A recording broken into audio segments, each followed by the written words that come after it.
Dari hadis sahih riwayat Abu Hurairah, di suatu ketika Allah Subhanahu wa Ta'ala menunjukkan kepada Nabi Adam alaihissalam sebuah pandangan tentang jiwa-jiwa yang akan menjadi keturunannya. Dengan penuh kekaguman, Nabi Adam alaihissalam menyaksikan paret jiwa-jiwa tersebut yang bagaikan bintang-bintang bersinar di angkasa.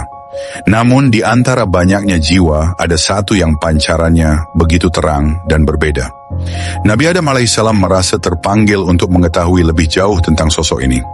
Ya Allah, seru Nabi Adam alaihissalam, siapakah jiwa ini yang bersinar begitu terang? Allah Subhanahu wa Ta'ala menjawab dengan penuh hikmah.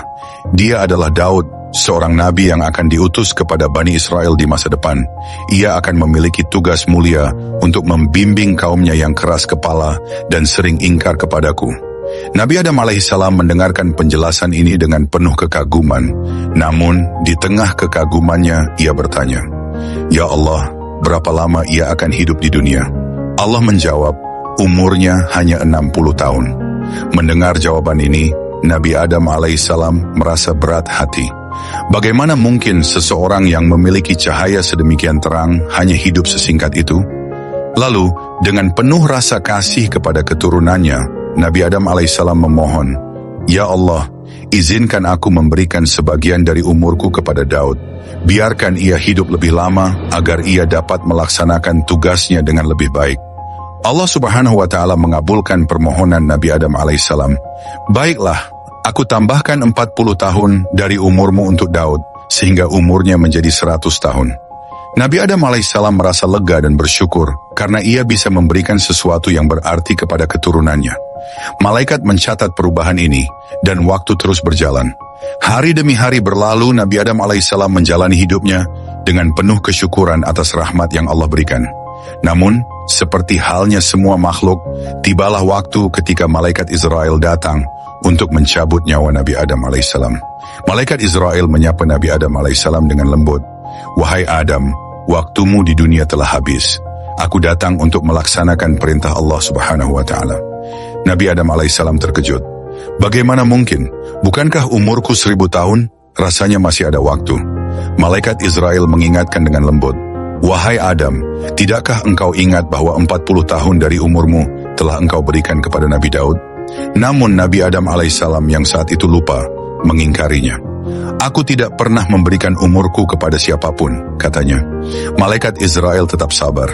Ia menjelaskan, Wahai Adam, engkau sendiri yang memohon kepada Allah agar sebagian umurmu diberikan kepada Daud. Ini adalah janji yang engkau buat. Meski demikian, Nabi Adam alaihissalam tetap merasa kebingungan. Ia tidak mampu mengingat kejadian tersebut dengan jelas. Maka dari itu Allah Subhanahu wa Ta'ala menunjukkan hikmah yang besar di balik kejadian ini. Manusia memang makhluk yang sering lupa akan janji yang dibuatnya, bahkan kepada Allah Subhanahu wa Ta'ala.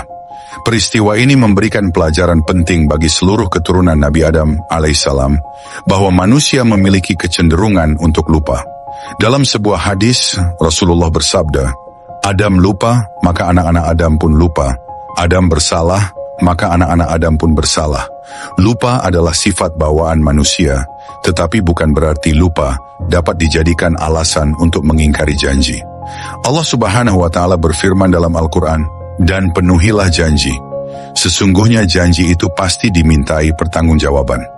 Al-Quran Surah Al-Isra ayat 34. Kisah ini juga menjadi pengingat bahwa setiap janji yang kita buat, baik kepada sesama manusia maupun kepada Allah Subhanahu wa Ta'ala, akan dicatat dan akan dimintai pertanggungjawaban. Nabi Adam alaihissalam adalah manusia pertama yang menunjukkan sifat ini, dan dari beliau kita belajar untuk selalu berusaha menjaga amanah dan janji kita. Nabi Daud alaihissalam tumbuh menjadi seorang nabi yang luar biasa.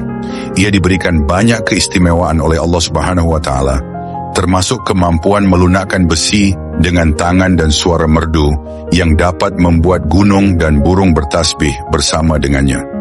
Dengan tambahan umur yang diberikan oleh Nabi Adam alaihissalam, Nabi Daud mampu menjalankan tugasnya dengan lebih lama, memberikan bimbingan kepada kaumnya yang keras kepala, Bani Israel.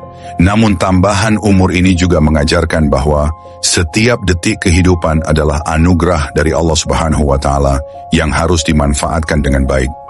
Nabi Daud alaihissalam sangat menyadari bahwa kehidupannya adalah hasil pengorbanan dari kakek buyutnya, Nabi Adam alaihissalam, sehingga ia senantiasa bersyukur dan memanfaatkan waktu sebaik mungkin untuk menyeru kaumnya kepada kebaikan.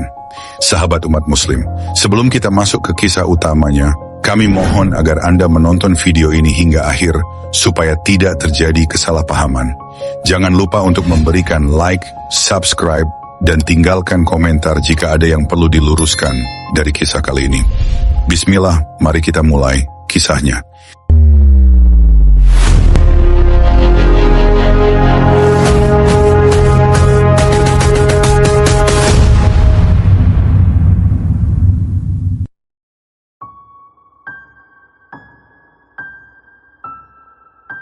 Hari itu angin berhembus pelan di padang gembala Bethlehem. Seorang pemuda bernama Daud sedang duduk di bawah bayang-bayang pohon besar, memperhatikan kambing-kambingnya yang merumput dengan tenang. Di tangannya, sebuah tali pengumban melilit jari-jarinya. Ia memainkan batu kecil, memutar-mutarnya dengan keahlian seorang gembala yang sudah terbiasa menghadapi bahaya binatang buas. Namun, ketenangan itu pecah oleh suara gemuruh dari kejauhan. Seorang pengantar pesan dari tentara Talut tiba dengan tergesa-gesa. Wajahnya tampak tegang, seperti membawa berita penting. Pasukan Jalut semakin mendekat, katanya sambil menyerahkan gulungan pesan kepada ayah Daud, Isha. Raja Talut memanggil semua pemuda yang mampu untuk bergabung dalam perang. Isha, seorang pria tua yang bijaksana, membaca pesan itu dengan cermat. Ia memandang ketiga putranya yang lebih tua, Eliab, Abinadab, dan Syama, dan memutuskan bahwa mereka harus pergi. Anakku, kalian harus menjawab panggilan ini. Ini adalah tugas suci untuk melindungi bangsa kita, ujar Yisha dengan nada tegas namun penuh harap. Ketiganya mengangguk dan segera mempersiapkan diri. Namun di sudut ruangan, Daud, anak bungsu yang bertubuh kecil namun memiliki semangat besar, mendekat. Ayah, izinkan aku ikut bersama mereka, katanya penuh semangat. Matanya berbinar-binar, memancarkan keberanian yang tidak biasa.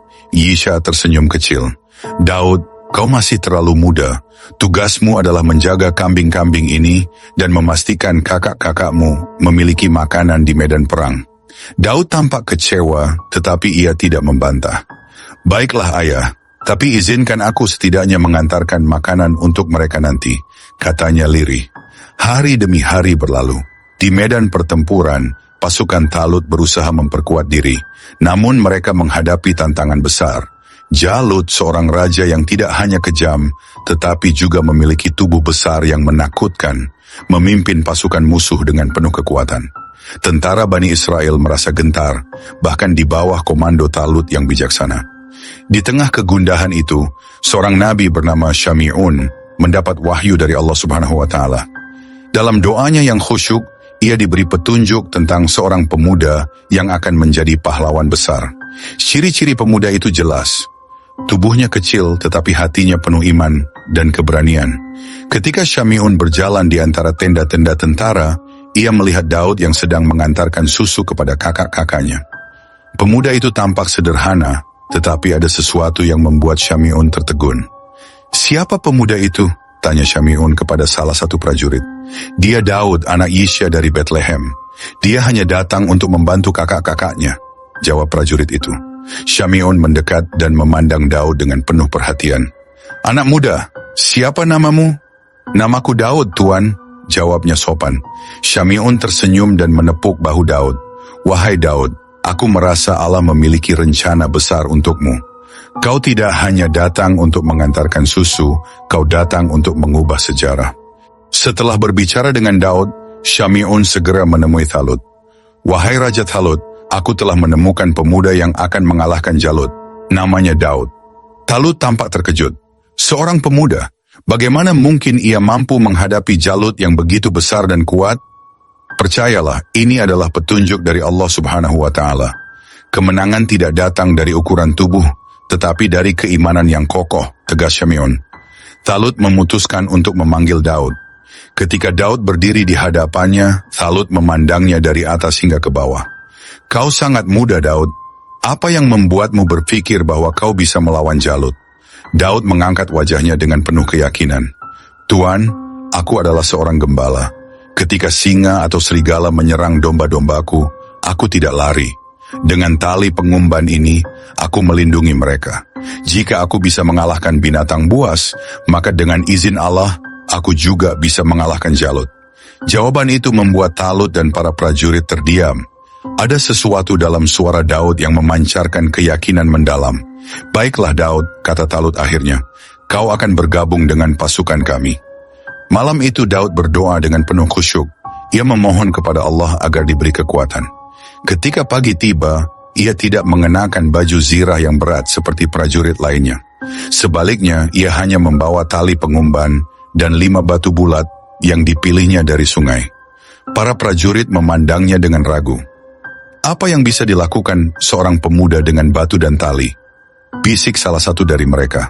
Namun Daud tidak terganggu. Ia yakin bahwa Allah Subhanahu wa Ta'ala bersamanya.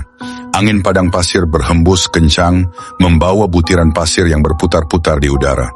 Di kejauhan, debu tebal mengepul menandakan gerak pasukan Jalut yang mendekat. Jalut, raja tiran yang tubuhnya menjulang seperti gunung, memimpin pasukan besar yang terlihat tak terkalahkan. Baju zirahnya memantulkan sinar matahari, menciptakan kilauan yang menakutkan. Di tangan kanannya, pedang besar berlapis emas berayun santai, sementara tameng raksasa menghiasi lengan kirinya. Di sisi lain, Raja Talut memimpin pasukan Bani Israel yang lebih kecil dan jauh lebih sederhana. Wajah para prajuritnya tegang, mencerminkan kegelisahan yang tak bisa disembunyikan. Namun di tengah mereka, seorang remaja bernama Daud terlihat tenang, tatapannya penuh keyakinan. Sebelum mencapai medan tempur, pasukan Talut melewati sebuah sungai kecil. Airnya mengalir jernih, begitu menggiurkan bagi prajurit yang telah menempuh perjalanan panjang di bawah terik matahari. Talut mengangkat tangannya, memberi isyarat agar pasukannya berhenti. Suaranya lantang, menggema di tengah kerumunan. Wahai pasukanku, Allah menguji kita hari ini. Barang siapa meminum air sungai ini lebih dari sekadar seceduk tangan, maka dia bukan pengikutku. Para prajurit saling pandang, kehausan membakar tenggorokan mereka. Beberapa dengan patuh mengambil air secukupnya dengan tangan, sementara yang lain tidak bisa menahan godaan dan meminum sepuasnya. Daud yang berada di barisan belakang, memperhatikan semuanya dengan cermat. Dia hanya mencedok sedikit air dengan tangannya, lalu meneguknya perlahan. Ketika perjalanan dilanjutkan, mereka yang melanggar perintah Talut mulai menunjukkan kelemahan. Kami tidak sanggup menghadapi pasukan Jalut, ujar salah satu prajurit dengan suara gemetar. Namun di antara mereka ada yang tetap teguh. Seorang prajurit berkata dengan tegas, berapa banyak pasukan kecil yang mengalahkan pasukan besar dengan izin Allah? Bersabarlah, Allah bersama kita. Ketika dua pasukan akhirnya berhadapan, suasana berubah mencekam. Pasukan Jalut berdiri seperti tembok kokoh, jumlah mereka melimpah dan senjata mereka jauh lebih unggul. Di barisan depan, Jalut berdiri gagah, sorot matanya penuh tantangan. Di sisi lain, Talut mengangkat tangan, memulai doa bersama. Ya Allah, tuangkanlah kesabaran kepada kami, kukuhkanlah pendirian kami, dan tolonglah kami melawan kaum yang zalim. Teriakan perang menggema di udara. Pasukan Talut, meskipun kecil, menyerbu dengan semangat yang menyala-nyala. Pertempuran pun pecah, debu dan darah bercampur dalam hiruk-pikuk medan tempur. Daud yang sebelumnya hanya seorang penggembala, kini berada di tengah medan perang. Dia tidak membawa pedang atau tameng seperti prajurit lainnya, hanya sebuah katapel sederhana yang tergantung di pinggangnya. Saat pertempuran berlangsung, Daud memperhatikan Jalut yang menghancurkan barisan Bani Israel satu persatu. Tubuhnya yang besar membuatnya tampak tak terkalahkan. Dengan langkah tegas, Daud mendekati Raja Talut. Paduka, izinkan aku menghadapi Jalut, ujar Daud dengan suara tenang. Talut terkejut mendengar permintaan itu. Daud, kau masih muda. Bagaimana kau akan menghadapi raksasa seperti Jalut? Dengan izin Allah, aku akan mengalahkannya. Aku hanya membutuhkan keyakinan dan kekuatan darinya, jawab Daud tegas. Melihat tekad yang terpancar di mata Daud, Talut akhirnya mengangguk. Baiklah, semoga Allah bersamamu. Daud berjalan ke depan, melewati barisan pasukan yang terhenti. Semua mata tertuju padanya. Jalut yang melihat seorang remaja mendekat, tertawa keras, Suaranya menggema di medan perang. Siapa bocah ini? Apa Bani Israel kehabisan prajurit hingga mengirimkan seorang anak kecil untuk melawanku? Ejek Jalut sambil mengayunkan pedangnya ke tanah, menciptakan debu tebal. Daud tidak gentar. Dia mengambil batu dari kantongnya dan memasangnya di katapelnya. Dengan tenang dia berkata, "Engkau datang kepadaku dengan pedang dan tameng, tetapi aku datang kepadamu dengan nama Allah, Tuhan langit dan bumi." Jalut menggeram, lalu menyerbu ke arah Daud dengan langkah-langkah besar. Suara tanah yang bergetar di bawah kaki Jalut membuat pasukan di sekelilingnya menahan napas. Daud menarik katapelnya, matanya terfokus pada Jalut. Dia melepaskan batu itu dengan kekuatan penuh. Batu itu meluncur cepat, seperti anak panah yang dilepaskan dari busurnya. Batu kecil itu menghantam kening Jalut dengan keras. Jalut terhuyung, pedangnya terlepas dari genggaman.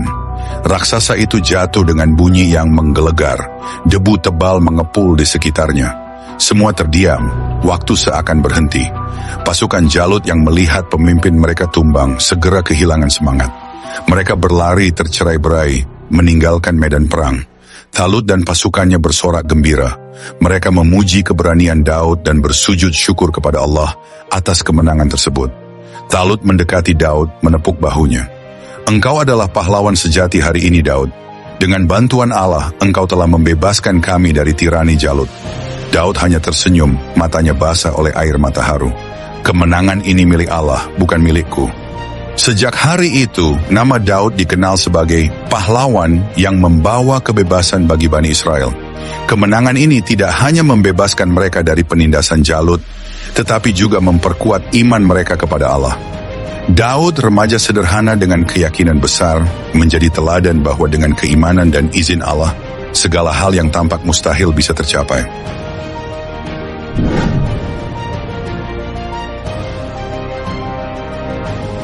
Kerajaan Bani Israel kembali diliputi euforia kemenangan besar setelah Daud berhasil mengalahkan Jalut.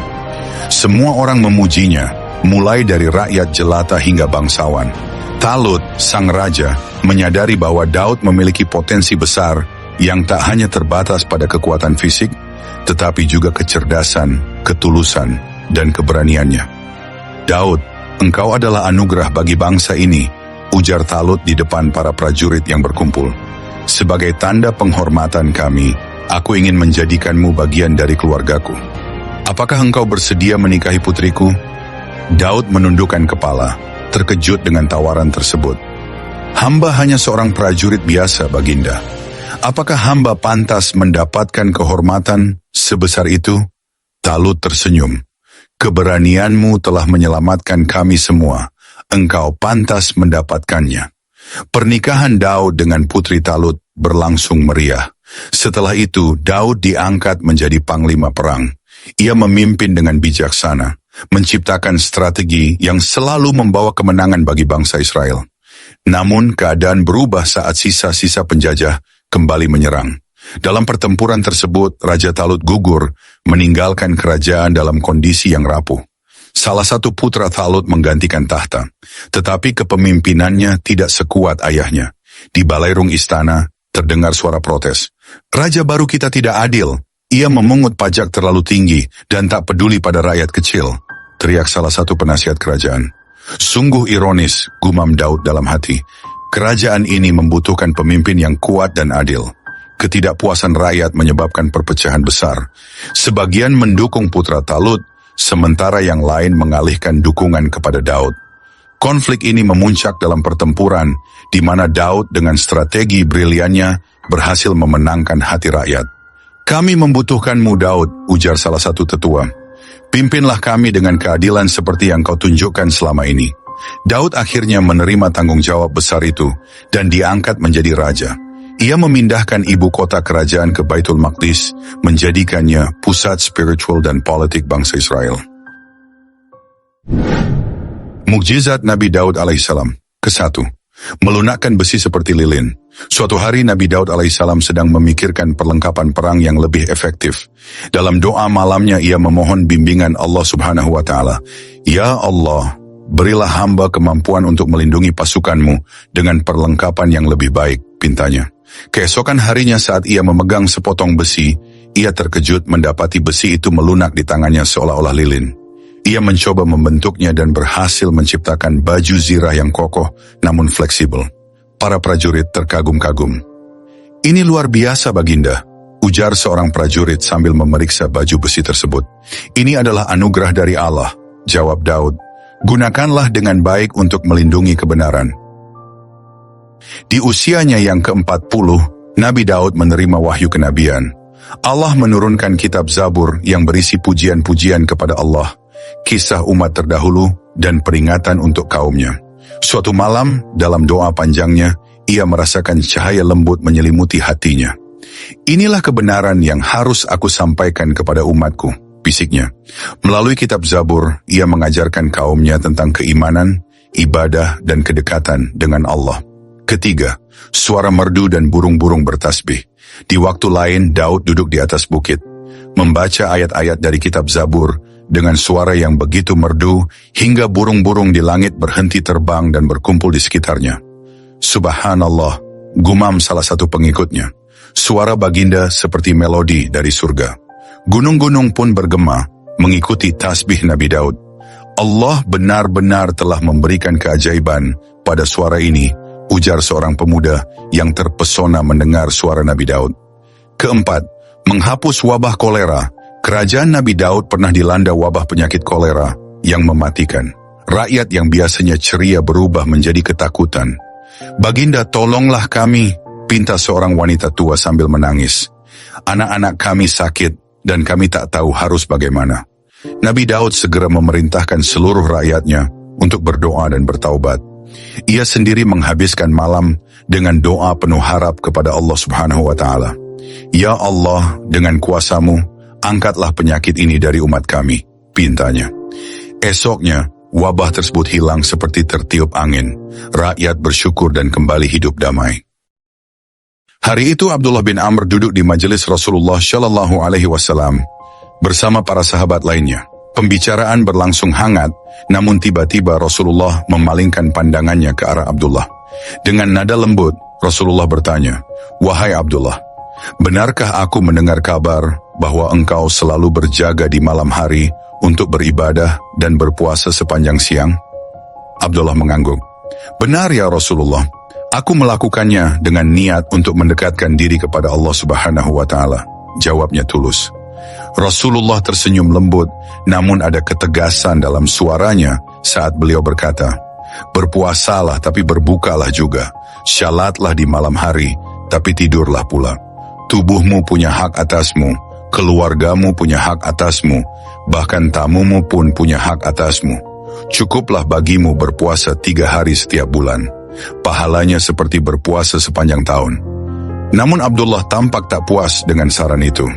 "Ya Rasulullah, aku masih kuat untuk melakukan lebih dari itu," katanya dengan suara penuh semangat. Rasulullah memandangnya lekat-lekat, lalu bersabda, "Jika demikian maka berpuasalah 3 hari setiap minggu." Namun Abdullah kembali bersikeras. "Ya Rasulullah, aku sanggup lebih dari itu," katanya. Rasulullah menatapnya dengan tegas. "Kalau begitu berpuasalah seperti Nabi Daud, sehari berpuasa, sehari berbuka. Itu adalah puasa yang paling disukai oleh Allah Subhanahu wa Ta'ala. Tapi jangan melebihinya." Abdullah mengerutkan kening, penasaran. "Bagaimana puasa Nabi Daud itu, ya Rasulullah?" tanyanya. Rasulullah menjawab, "Nabi Daud adalah hamba yang amat taat. Ia berpuasa sehari, lalu berbuka sehari. Ia tidur di sebagian malam, bangun di 1/3 malam untuk salat, lalu kembali tidur di 1/6 malam. Allah menyukai ibadahnya karena ia adil terhadap tubuhnya, keluarganya, dan juga tugasnya sebagai pemimpin." Nabi Daud alaihissalam dikenal sebagai salah satu nabi yang memiliki hubungan sangat erat dengan Allah. Dalam Al-Quran, Allah Subhanahu wa Ta'ala memuji Nabi Daud, "Bersabarlah atas apa yang mereka katakan, dan ingatlah hamba kami, Daud yang mempunyai kekuatan." Al-Ayat. "Sesungguhnya dia amat taat. Sesungguhnya kami menundukkan gunung-gunung untuk bertasbih bersamanya di waktu petang dan pagi. Dan kami tundukkan pula burung-burung dalam keadaan terkumpul." Masing-masing amat taat kepada Allah. Al-Quran Surah Sya'ad ayat 17 hingga 19. Nabi Daud tidak hanya dikenal karena puasanya yang disukai Allah, tetapi juga karena kesungguhan dalam ibadah lainnya. Malam-malam Nabi Daud dihiasi dengan tahajud, sementara siangnya ia gunakan untuk memimpin kaumnya dengan adil. Allah pun memperingatkannya dalam firman-Nya, "Hai Daud, sesungguhnya kami menjadikan kamu khalifah di muka bumi, maka berilah keputusan di antara manusia dengan adil, dan janganlah kamu mengikuti hawa nafsu, karena ia akan menyesatkan kamu dari jalan Allah. Sesungguhnya orang-orang yang sesat di jalan Allah akan mendapat azab yang berat, karena mereka melupakan hari perhitungan." Al-Quran Surah Sya'ad ayat 26. Suatu hari Nabi Daud alaihissalam memutuskan untuk bermunajat kepada Allah di puncak bukit. Udara pagi itu sejuk dan gunung-gunung menjulang megah di sekelilingnya. Nabi Daud melantunkan tasbih dengan suara merdu yang dikaruniai Allah Subhanahu wa Ta'ala. Suaranya begitu indah hingga burung-burung berterbangan mendekat, berkumpul untuk bertasbih bersamanya. Seorang pengikutnya, seorang pemuda bernama Zaid, melihat dari kejauhan dengan kagum. Ia mendekat perlahan, tak ingin mengganggu Nabi Daud yang sedang bermunajat. Namun suara tasbih itu begitu menggetarkan hatinya, hingga ia tak mampu menahan diri. "Wahai Nabi Allah, sungguh suara Anda membawa kedamaian dalam hati kami," katanya dengan nada penuh kekaguman. Nabi Daud tersenyum lembut. "Segala puji hanya bagi Allah yang telah memberikan kita semua anugerahnya. Ketahuilah Zaid, setiap tasbih yang kita lantunkan adalah bentuk rasa syukur kepada Allah yang Maha Pemurah." Zaid terdiam sejenak, lalu memberanikan diri bertanya, "Wahai Nabi Allah, apa yang membuat Anda begitu teguh dalam berpuasa dan beribadah setiap hari?" Nabi Daud menjawab dengan tenang, "Puasa adalah tameng dari dosa, Zaid. Dengan berpuasa, kita menundukkan hawa nafsu dan mendekatkan diri kepada Allah Subhanahu wa Ta'ala. Tapi ingat, Allah tidak memberatkan hambanya. Itu sebabnya aku memilih berpuasa sehari dan berbuka sehari, agar tubuh ini tetap kuat untuk beribadah dan melayani umat." Keteguhan Nabi Daud dalam menjalankan puasa tidak hanya menjadi inspirasi bagi umatnya, tetapi juga diwarisi oleh putranya, Nabi Sulaiman. Dalam beberapa riwayat disebutkan bahwa Nabi Sulaiman memiliki pola puasa yang berbeda, yakni 3 hari di awal, tengah, dan akhir bulan. Pada suatu hari, Nabi Daud berbicara kepada putranya, "Wahai Sulaiman, ketahuilah bahwa ibadah yang kita lakukan adalah bentuk rasa syukur kepada Allah Subhanahu wa Ta'ala. Tapi jangan pernah membebani dirimu melampaui batas. Allah menyukai ibadah yang seimbang."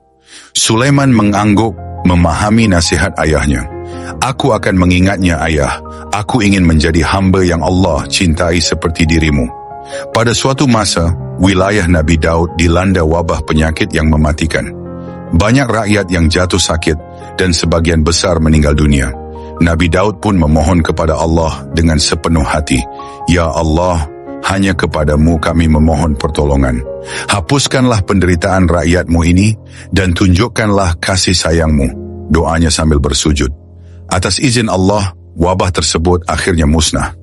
Nabi Daud mengajak putranya, Nabi Sulaiman, untuk membangun sebuah tempat suci sebagai tanda syukur. "Wahai Sulaiman, mari kita bangun rumah Allah di tanah ini, agar umat kita senantiasa mengingatnya," kata Nabi Daud. Nabi Sulaiman menyetujui dengan semangat. "Ayah, aku akan membantu dengan seluruh tenagaku." Maka dimulailah pembangunan Baitul Maqdis, tempat yang kini dikenal sebagai Masjidil Aqsa di Jerusalem, Palestina. Bangunan ini menjadi pusat ibadah dan simbol ketaatan umat kepada Allah Subhanahu wa Ta'ala. Begitulah kehidupan Nabi Daud alaihissalam, penuh dengan pelajaran berharga tentang ketaatan, keadilan, dan kesyukuran. Sebagai seorang hamba yang dipilih Allah untuk menjadi khalifah di bumi, Nabi Daud mengajarkan kepada kita pentingnya menjaga keseimbangan dalam hidup, antara ibadah kepada Allah, keadilan kepada sesama, dan hak-hak tubuh yang harus dipenuhi.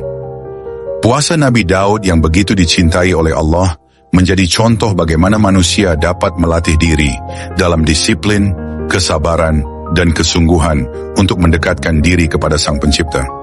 Seperti yang diajarkan Rasulullah SAW dalam sabdanya, "Puasa yang paling dicintai oleh Allah ialah puasa Nabi Daud, dan salat yang paling dicintai oleh Allah ialah salat Nabi Daud.